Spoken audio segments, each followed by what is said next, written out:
But I did bring somebody with me I'm really sure you're going to enjoy. He'll be listed in the Guinness Book of World Records for throwing a playing card further than anybody else outdoors. I'd like you to meet my friend and fellow illusionist, the remarkable Ricky J.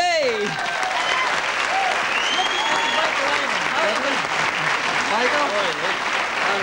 Don't let his appearance scare you. He's really a nice guy. I've heard. Well, let me ask you something, Ricky. Is it really true what they say?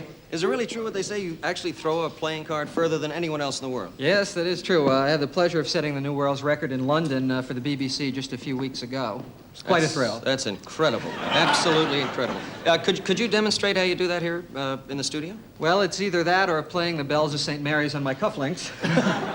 Picked my favorite, didn't you? Yes. All right, I'll be glad to throw a card out there. Let me step forward. You people in the back rows, please duck and don't try to sue me. I'm not a wealthy man. There's one all the way into the wind current. Another one to the... Woo! One for the Gipper! All right.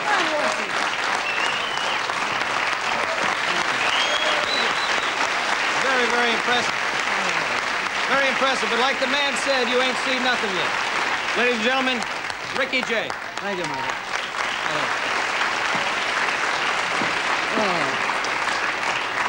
Ladies and gentlemen, it's possible to do a number of unusual and genuinely clever things with playing cards. In addition, it's possible to throw the card out into the air and have it come back to the hand, a simulacrum of the Australian boomerang. Thank you. It's also possible to throw a card in the air and cut it in half on its return with a pair of giant scissors. If anyone has a pair of giant scissors, I'll be glad to demonstrate. Does anyone have a pair of giant scissors? I do.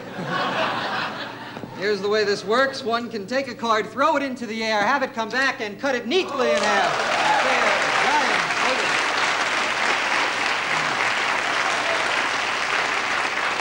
Well on my way to the luckiest night of my life.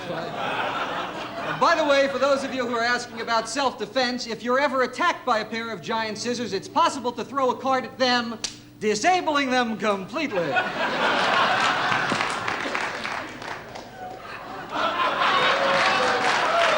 I have recently written a book entitled Cards as Weapons, a study of self-defense with the ordinary playing card. It'll be out in a few months, and in it I deal with very important chapters, self-defense for geriatrics. As you well know, all old people play gin rummy. Also, I deal with self-defense against plastics. In Chapter 3, if you're attacked by a chicken which runs amok, first find it. I have one over here. Next, fire at the chicken. This disables it completely. If you're attacked by a band of animals or an animal band, fire and keep dancing. Dance, you devils, dance. Keep moving. Move, go for it. Move, move. God, hey, let's go. Dance, you devils, dance. Fire. One for the Gipper.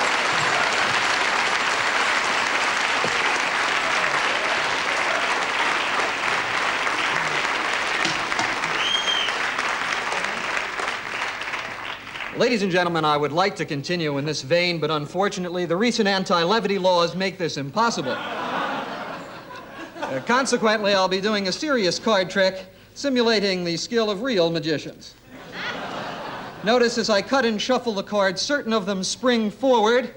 These just happen to be the 4 queens, once again proving this is indeed the luckiest night of my life. Thank you. Now I'm going to do my imitation of a European doing the exact same effect. Please watch the 4 queens as I take them and cut them into the deck, and now proceed to cut them out of the deck. A bold subterfuge. Watch the first queen, which has come out of the deck, face up, going back for number 2, an old Meters tune, Just Kiss My Baby, going back for number 2. Number 3, and by the way, notice if I were European, how much nicer this effect would look in a frilly shirt and with a bow tie. That's all 4. Thank you.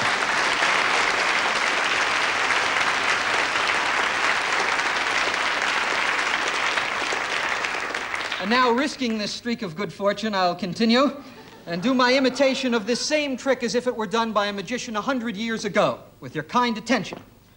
Ladies and gentlemen, I shall endeavor to illustrate with the aid of this ordinary deck of playing cards to show how futile are the attempts of plebeians to enter that select circle of society known as the beau monde.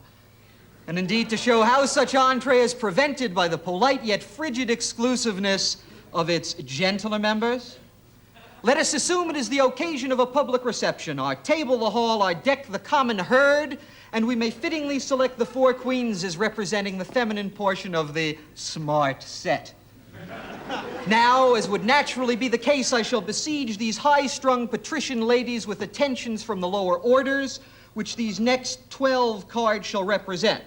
I shall start by placing 1, 2, 3 outsiders on Her Majesty the Queen of Hearts, the next 3 commoners on the Queen of Clubs, and though the notice or mention of all these commoners is equally abhorrent to the Grand Dames, I shall treat them exactly alike by placing on the Queen of Diamonds 1, 2, 3 rank outsiders. And finally, the last 3, which have been closest to the bottom, therefore least crowding and in most ways most deserving to proffer their homage on the Queen of Spades. Ladies and gentlemen, as you have seen, I have brutally taken advantage of these tenderly nurtured and unsophisticated young creatures by placing them in positions which must be extremely galling to their aristocratic sensibilities. Can they endure? Can they endure? Yes, indeed they can! Having some knowledge of the marvelous subtlety, resources, and finesse of the sex, I feel confident these women can, with tact and discretion, easily elude their persecutors and form a more congenial coterie amongst themselves. Watch very closely. Watch first the Queen of Spades as she turns her back on her suitors, and then she goes to Windsor for the weekend. Next, the Queen of Diamonds, slightly more daring than her friends, tantalizes the men, Gucci, Gucci, goo. And amidst their flushed consternation, makes her escape. The Queen of Clubs, knowing the aphorism, 'tis easiest to disappear from the crowd, does just that. Now you see her, and now, ladies and gentlemen, you do not. And finally, the Queen of Hearts, or, as I suggested only a moment ago, is it possible these women would seek out each other's company? Yes, indeed. The fatal vanity of the sex proves me correct. That's 1, that's 2, that's 3, and that's 4. Thank you very much.